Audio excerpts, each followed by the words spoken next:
Terve tervis veetis pika võttepäeva Värska kuurortravikeskuses, kus järgneva 3 saate jooksul näitame teilegi, mida huvitavat teada saime. Alustame liigese probleemidest, mille kohta levib ekslikult arvamus, justkui tahaksid need haigused vaid elu teises nooruses inimesi kimbutada. Kui vanematel inimestel on liigeshaigusi, põhjustab väga palju just kulumuslik liigeshaigus, on sellised liigeste kulumised, aga noortel on ka kahjuks liigeshaigused, siis need on sellised autoimmuunhaigused nagu reumatoidartriidid, juveniilne reumatoidartriit, mis võib isegi päris väikestel lastel juba tekkida. Mis tähendab, et ükskõik kui noor või vana inimene on, ta peab oma probleemiga hakkama tegelema, selle raviga pihta hakkama. Ja liigeshaigus, mida varem selle raviga tegelema hakata, seda parem on ikkagi tulemused. Missugust ravi üldse liigeshaige vajab? Liigeshaige vajab taastusravi. Taastusravi alla siis kuulub füsioterapeudi teenus, see tähendab, et füsioterapeut õpetab igasugust liikumist, võimlemist, kindlasti ka selliseid kehaasendeid, tööasendeid, et ta endale liiga ei teeks.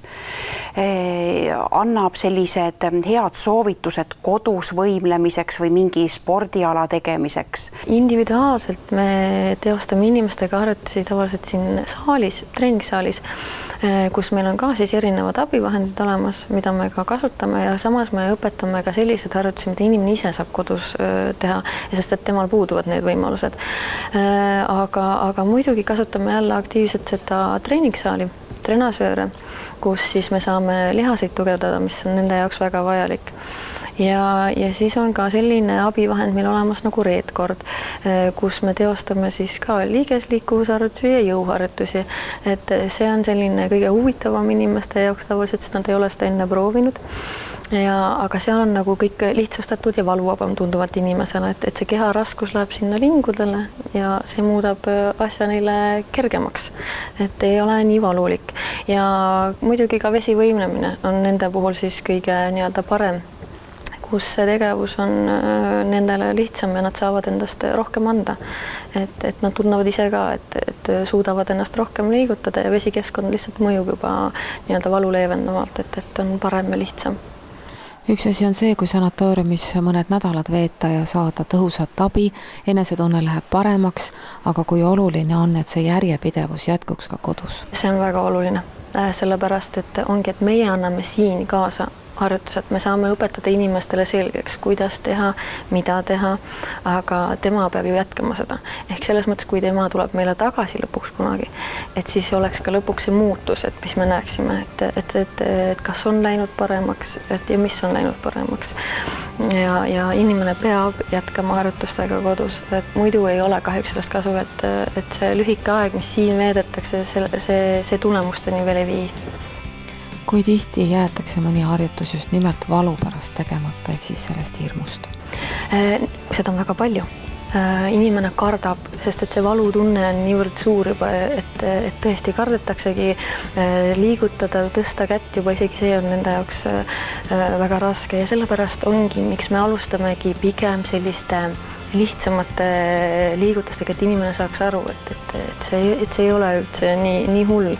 Ja sellepärast kasutame ka selliseid abivahendeid ka, et mis muudab lihtsamaks ja valuvabamaks selle liigutusliku tegevuse, et kaoks see hirm ära.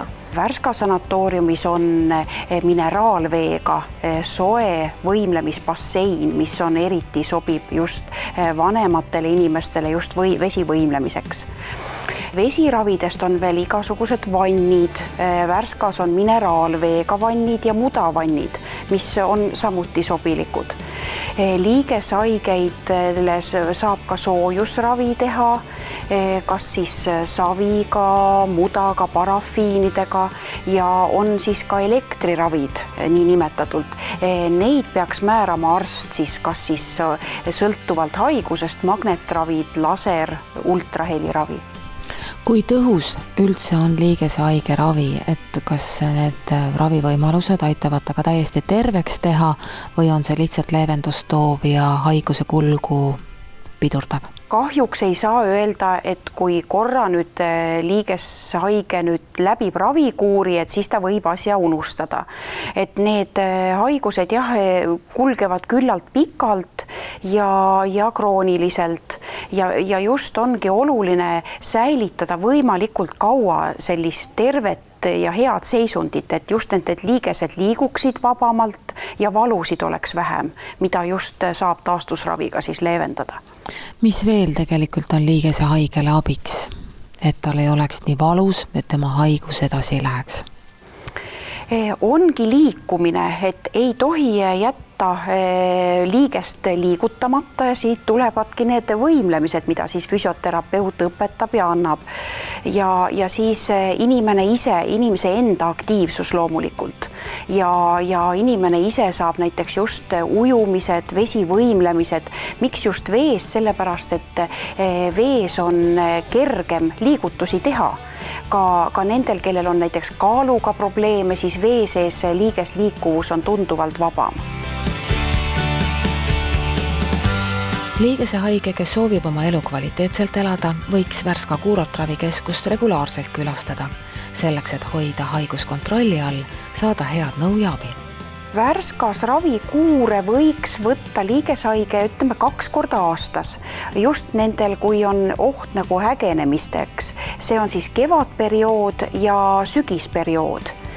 Sanatooriumis ei tohiks tulla siis, kui väga ägedalt on, kui on liiges paistes, inimesel on tugevad valud, et ikkagi haigus peab olema, nagu arstid ütlevad, remissioonis, see tähendab, et ta ei tohi ägeda kuluga olla. Ja siis ravikuurid läbides ta säilitab seda head seisu kauem lihtsalt, seda valuvaba ja vabamat liigesliikuvust. Ja siin on ka uuringuid tehtud, et tõesti, kui on läbitud Värskas ravikuur, siis isegi mitme nädala või isegi mitme kuu jooksul inimesed on öelnud, et liigesed liiguvad kergemini ja valusid on vähem.